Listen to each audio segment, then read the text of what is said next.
जिस तरीके से गो फर्स्ट का क्राइसिस हुआ, सारे विमान जो है ग्राउंड पे आ गए हैं, तो सर कितना लोडिंग सर एक अनुमान के मुताबिक सर माना जाए कि डोमेस्टिक एयर फ्लाइट्स पे या जिस रूट पे गो फर्स्ट चलते थे सर वो देखने को मिल रहा है?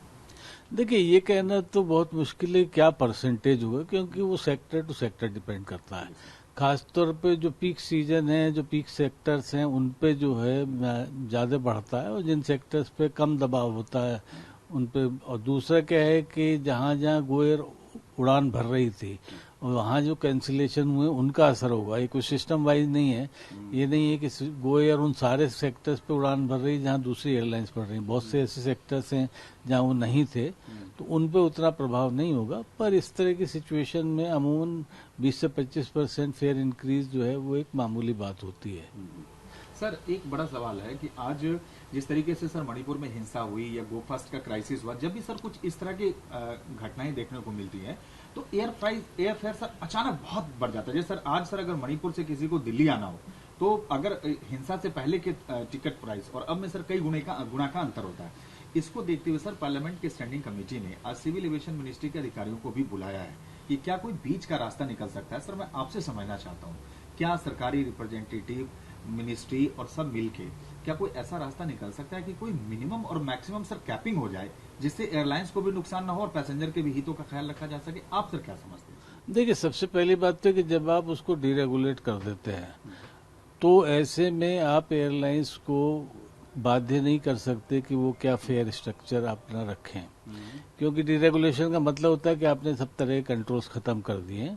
और ये तो सारे देश को पता है, और एक एस्टेब्लिश प्रिंसिपल है कि जो प्राइवेट सेक्टर है वो आदमी की मजबूरी का फायदा उठाता है। तो जब भी आपको इस तरह की कोई क्राइसिस आएगी, फ्लड है, फेमिन है, वार है, तो उसमें हमेशा प्राइवेट सेक्टर वाले जो हैं उस चीज को एक्सप्लॉइट करेंगे। तो इस बारे में तो देश को उन स्थितियों के लिए तैयार रहना चाहिए। जब वो प्राइवेटाइज कर रहे थे एयर इंडिया के, उस बारे में मैंने कई बार कहा था कि एयर इंडिया एक तरह का इंटरवेंशन रोल करता है। इसका तो एक ही तरीका है कि अगर आप एक स्थिति पे लाके उसको कैप करना चाहते हैं तो फिर सरकार को उसमें उतने का उनको कंपनसेशन देना चाहिए कि भाई अगर आप जो मार्केट फेयर्स ले रहे हैं उसमें अगर आप कोई कम फेयर हमारी वजह से कर रहे हैं तो उसका जो गैप है उसको गैप फंडिंग हम करेंगे। वो सरकार करती नहीं है। अब देखिए ना, दूसरी बात ये कि जो प्राइवेट सेक्टर है उसको नुकसान होता है तो भी वो खुद ही उसके जिम्मेदार होता है, फायदा होता है तो उसका जिम्मेदार होता है। तो ये सिचुएशन ऐसी होती है कि जिसमें उसको एक रास्ते बनते हैं। अब जैसे आपने खुद देखा कि 2-2.5 साल कोरोना के पीरियड में सारी एयरलाइन जो है बंद रही, काफी उनको नुकसान भुगतना, सरकार ने तो उन्हें कुछ नहीं दिया। तो जब उनको कमाने का टाइम है तो आप उनसे ये नहीं कह सकते कि आप जो है अब इस फेयर को कैप करके रखिए। तो मेरा नहीं ख्याल कि इस तरह की कोई मौजूदा स्थिति में कोई आप व्यवस्था ला सकते हैं, क्योंकि नहीं तो फिर उसको तो फिर आप उसी तरह से कंट्रोल्ड इकोनॉमी में फिर वापस ले जाएंगे। तो सर जैसे आज की बैठक है, कोशिश की जा रही है, पहल की जा रही है, लेकिन सर आप मतलब व्यावहारिक रूप से सर कोई समाधान नहीं देख रहे हैं इस तरह का कुछ? इससे पहले सर कभी इस तरह की पहल हुई है, कुछ इसे कदम उठाए गए हैं? नहीं, देखिए ऐसा होता है कि जब तक सरकारी एयरलाइंस ऑपरेशनल थी, एयर इंडिया थी, तो वो एयर इंडिया को डायरेक्ट कर देते थे कि वो अपनी फ्लाइटें बढ़ा दें, और एयर इंडिया उस पे करता था, ज्यादा फ्लाइटें लगा देता था, तो उससे फेयर्स कंट्रोल में रहते थे और कैपेसिटी एक्स्ट्रा वहां पे पहुंच जाती थी। अब वो स्थिति तो रही नहीं है, तो व्यवहारिक तौर पे तो आप उसे कुछ नहीं कर सकते हैं। और दूसरी बात ये ना कि ये तो क्या है, जो पार्लियामेंट्री कमेटीज होती हैं इनका एक तरह का एक सांकेतिक सिंबल होता है कि भाई आपने जनता के बारे में बात करी या सोचा या कुछ इंटरव्यू करा, पर उससे कोई पार्लियामेंट्री कमेटीज हैं उनका कोई रेगुलेटरी रोल नहीं है। वो जो रोल है वो तो सिर्फ मिनिस्ट्री या प्रशासन कर सकता है। तो मुझे नहीं लगता कि प्रशासन इसमें कोई किसी तरह का कड़ा कदम उठा सकता है। एक तरफ तो सरकार ये कदम उठा रही है कि किसी तरीके से एयर फेयर में कुछ कैपिंग हो जाए, मिनिमम और मैक्सिमम की पैसेंजर्स को रिलीफ मिले, बट एक के बाद एक जिस तरीके से एयरलाइंस कंपनियां सर डूब रही हैं या दिवालिया हो रही हैं, क्या इसे लेकर भी आपको लगता है कि सरकार को कुछ कदम उठाने की जरूरत है ताकि एविएशन इंडस्ट्री को बचाया जा सके, ताकि पैसेंजर्स को भी थोड़ा रिलीफ मिले? क्योंकि अगर एक एयरलाइंस कंपनी दिवालिया होती है तो इसका भुगतान अल्टीमेटली सर पैसेंजर को भुगतना पड़ता है, एयर फेयर महंगे हो जाते हैं। देखिए, सबसे पहली बात तो है कि जब आप एक फ्री इकोनॉमी की बात करते हैं और डीरेगुलेटेड एंटरप्राइजेस की बात करते हैं, तो ये सक्सेस और फेलियर ऑफ एंटरप्राइज जो है वो उसका एक अंग है। उसमें जो अच्छा परफॉर्मर है, जिसके पास फाइनेंशियल कैपेसिटी अच्छी है, वो सरवाइव कर जाते हैं, और बहुत से जो इनकॉम्पिटेंट ऑपरेटर होते हैं या सर्कमस्टांसेस में जब आपको कैश फ्लो की जरूरत होती है उस समय पैसा नहीं मिलता तो वो बंद हो जाते हैं। तो इसमें ये एक इकोनॉमिक नियम है, इसमें आप बहुत कुछ कर नहीं सकते हैं।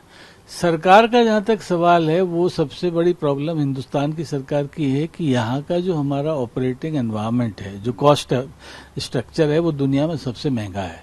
हिंदुस्तान के फ्यूल प्राइसेस दुनिया में सबसे ज्यादा महंगे हैं, इतने महंगे हैं कि दूसरा जो सेकंड नंबर के जहाँ पे कॉस्ट है वो कम से कम 40% उनके यहाँ हमारे यहाँ से कम फेयर होता है। तो एक तो वो बहुत सीरियस इशू है।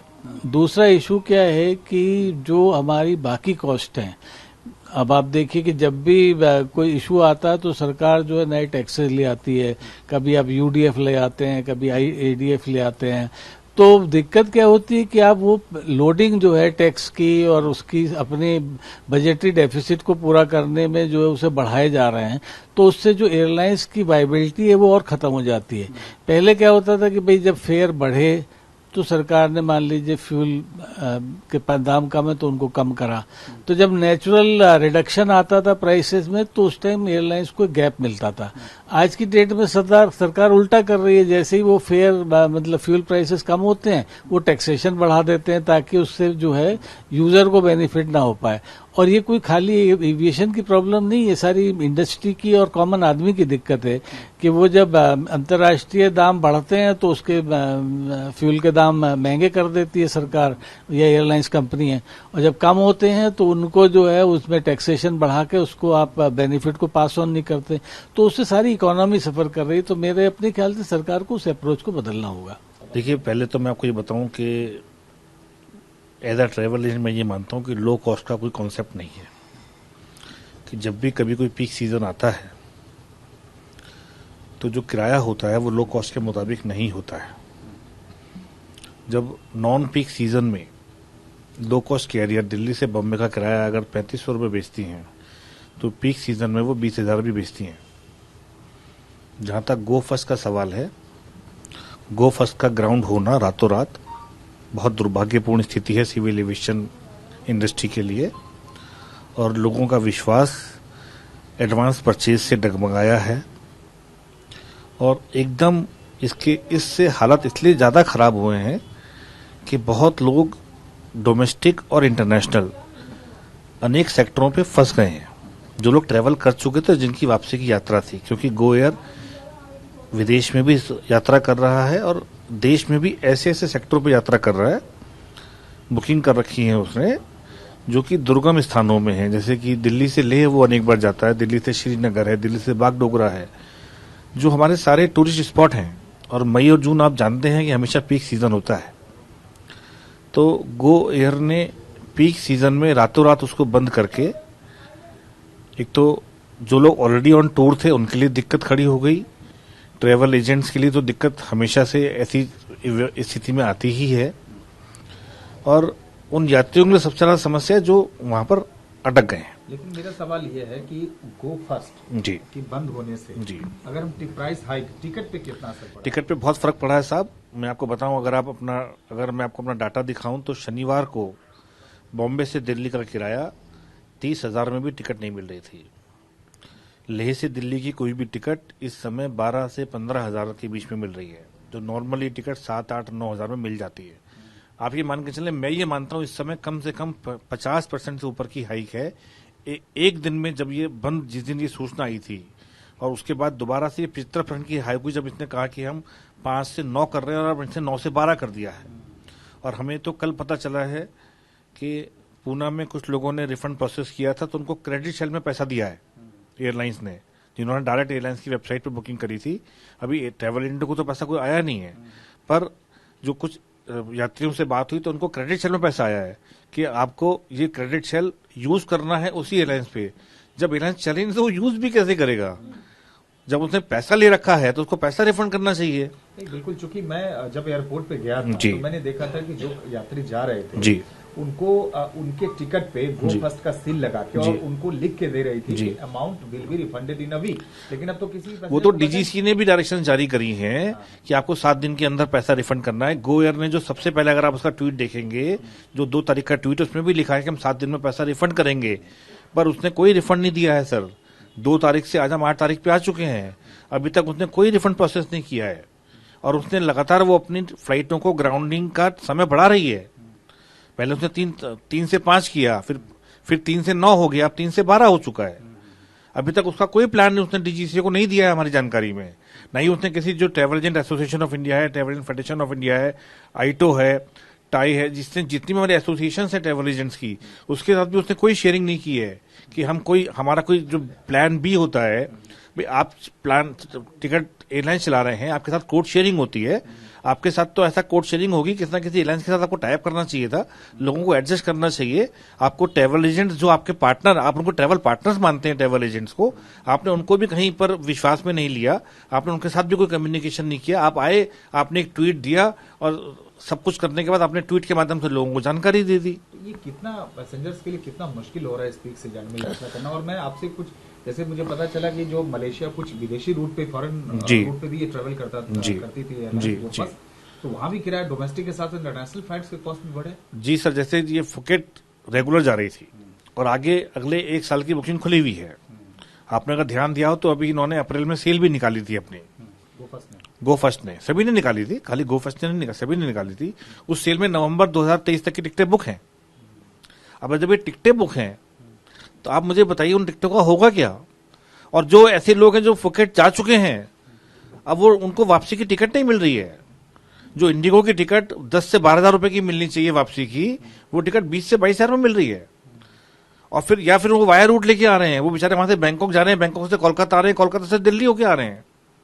कितना भारी बर्डन और कितना मानसिक परेशानी है यात्रियों के लिए, और ट्रैवल एजेंटों के लिए भी कितनी परेशानी है। ऐसे ही बैंकॉक भी जाती थी, वहां से भी नहीं हो पा रहा उनका काम। तो आप लोगों को भी नुकसान हुआ होगा, ट्रैवल एजेंट्स की जो बुकिंग्स हो गई हैं, तो जी कैसे मैनेज कर रहे हैं? बिल्कुल अभी मैनेज कर रहे हैं। अभी तो हम लोगों को, अभी तो सबसे पहली फर्स्ट प्रायोरिटी हमारा गेस्ट है कि पहले गेस्ट को कोई तकलीफ ना हो। जो लोग भी हमारे साथ गो एयर पे बुक्ड थे, अभी हमने उनको प्लान भी किया, दूसरी लाइन्सों पर शिफ्ट किया है। पेमेंट आएगी या नहीं आएगी वो तो बात का विषय है। जो लोग ऑलरेडी ऑन टूर थे, पहले हमने उनको सेफली निकाला है कि वो लोग अपनी वापसी की टिकट लेके वापस आए। तो इसमें सरकार तो कुछ नहीं कर पा रही, हालांकि सरकार कोशिश करे, बट कुछ खास मदद नहीं। सरकार ने एक स्टेटमेंट दिया है सिविल एविएशन मिनिस्टर साहब ने कि चूंकि मैटर सब जुडिस हो गया एनसीएलटी में, तो लेट्स कोर्ट डिसाइड। पर फिर भी मुझे लगता है सरकार को बहुत कुछ करने की जरूरत है। और मैं आपको एक और जानकारी दूं, कुछ समय पहले हम लोग, हमारा जो travel agent federation of India है, हमारे नेशनल प्रेसिडेंट, मैं भी खुद में साथ में गया था उस मीटिंग में, हम लोग सिविल एविएशन मिनिस्टर साहब से मिले थे और हमने उनको एक सुझाव दिया था हमारी एसोसिएशन ने कि जो भी कोई टिकट बनती है उसमें एक इंश्योरेंस का पार्ट हमें जोड़ देना चाहिए। ऑप्शनल रखें चाहे वो, जैसे रेलवे में आजकल इंश्योरेंस होता है, पर हमारे वाला जो इंश्योरेंस है वो डिफरेंट तरह का हमने इंट्रोड्यूस कराया था उनको कोशिश की थी हमने वो ऑप्शन देने की कि अगर हम एयरलाइन ही दे दें, वो चाहे कि अगर कोई टिकट एयरलाइन से इशू होती है, चाहे वो ट्रैवल एजेंट इशू करे, चाहे डायरेक्ट कस्टमर इशू करे, चाहे एयरलाइन इशू करे, अगर उसमें कुछ 50 रुपए 100 रुपए लगकर उसका इंश्योरेंस हो जाता है और एयरलाइंस ऐसी स्थिति में जो ग्राउंड हो जाए या वो दिवालिया हो जाए या पैसा न देने की स्थिति में हो या फ्लाइट न चलने की स्थिति में हो, तो पैसा उसका इंश्योर्ड हो जाए और वो पैसा उसको इंश्योरेंस कंपनी से रिफंड मिल जाए। पर मुझे जानकारी नहीं मिली है अभी तक कि मिनिस्ट्री ने उस पर कितनी वर्किंग की है। अगर हमारे एसोसिएशन को भी कुछ जानकारी आई नहीं है, मैं फिर दोबारा से यही निवेदन करूंगा कि ऐसी अगर स्कीम इंट्रोड्यूस हो जाए तो कम से कम उन लोगों का पैसा तो सेफ हो जाए। एक आखिरी सवाल बताइए कि मतलब ये माना जाए कि अभी ये पूरा जो मई जून जो पीक सीजन है, समर वेकेशन है इस समय जी, तो लोगों को गो फर्स्ट एयरलाइंस के ग्राउंड होने का खामियाजा भुगतना पड़ेगा, महंगी कीमतों पे टिकटें मिलेंगी। सर न केवल पैसेंजरों को भुगतना पड़ेगा, ट्रैवल एजेंटों को भी भुगतना पड़ेगा। जो ट्रैवल एजेंट ऑफलाइन मोड में काम करते हैं ना, देखिए इसका आनंद लेंगे ऑनलाइन वाले, ठीक है। ऑनलाइन वाले तो अभी भी कह रहे थे हमको पैसा नहीं आया, वो तो यही कहेंगे, फिर वो कहेंगे हमसे टिकटें बनवा लो। बात तो वही हो गई कस्टमर को। तो जो ऑफलाइन ट्रैवल एजेंट है या जो डायरेक्ट जिस कस्टमर ने टिकट खरीद रखी है, तो उन सबको तो तकलीफ होने ही वाली है ना सर। और टिकटें भी महंगी रही, कितना टिकटें भी महंगी मान के हैं चले हमें? सर। मैं तो ये मान के चलता हूँ कि वैसे तो देखिए टिकटें मई जून में महंगी होती ही होती हैं, पर फिर भी मैं मानता हूँ गो फर्स्ट के बाद कम से कम 25 से 30% का इजाफा इसमें रहेगा ही रहेगा अभी। और मैं एक बात आपको और बताऊं, 1 जुलाई से अमरनाथ यात्रा भी शुरू हो रही है और गो एयर के पास सबसे बड़ा इनटेक है श्रीनगर का, 4 फ्लाइटें लेके जाता था वो, और बुकिंग उसकी 1 माह से खुली हुई है। उन यात्रियों पे भी क्या बीतेगी आप ये सोचिए ना, वो भी तो एक बहुत बड़ा अभी कारण बनने वाला है। तो बहुत तकलीफ में रहने वाले हैं हम सब लोग, और मैं यही दुआ करता हूं कि जल्दी से जल्दी ग्राउंड पे से वापस हवा में आए और ये उड़े एयरलाइंस, कोई एयरलाइंस बंद नहीं होनी चाहिए। मैं तो इसी पक्ष में रहता हूं। सरकार अपना काम कर रही है, थोड़ा और मजबूती से करेगी, मुझे पूरा भरोसा है नरेंद्र मोदी जी पर कि वो इस विषय को बिल्कुल ध्यान दे रहे होंगे और वो पूरी शिद्दत के साथ इस काम को भी अंजाम देंगे।